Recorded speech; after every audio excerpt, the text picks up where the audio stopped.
بات کا ترجمہ عام طور پر لوگ دل سے کرتے، میں نہیں کرتا. یہ اصل میں یہ کمپیوٹر ہے. فائدہ نکالنا کسی چیز سے، انفر کرنا. فائدہ کسے کہتے ہیں؟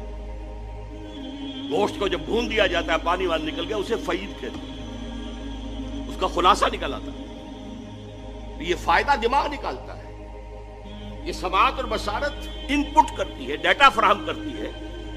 ڈیٹا جو ہے وہ اس میں لوڈ کرتی ہے، اور یہ مشین میں کمپیوٹر جو ہے اسے پروسیس کرتا ہے. ان السمع والبصر والفؤاد كل اولئک کان عنہ مسئولا. ہر شخص سے جواب دہی کی لی جائے گی. تم نے ان کو کیوں استعمال نہیں کیا؟ توہمات میں پڑے رہے. توہمات کی تاریکیوں سے نوع انسانی کو نکالنے والا اسلام، قرآن. اور پھر دیکھیے دنیا مانتی ہے کہ اس سے پہلے فلسفے میں، منطق میں صرف استخراجی منطق کا راج چل رہا تھا، ڈیڈکٹیو نالج. ایک بات مان لی اور اس کے منطق کے نتیجے میں بال کی کھال اتارتے جا رہے ہیں، اسی میں ڈوبے ہوئے ہیں. قرآن نے آ کر دنیا کو روشناس کرایا استقرائی منطق سے.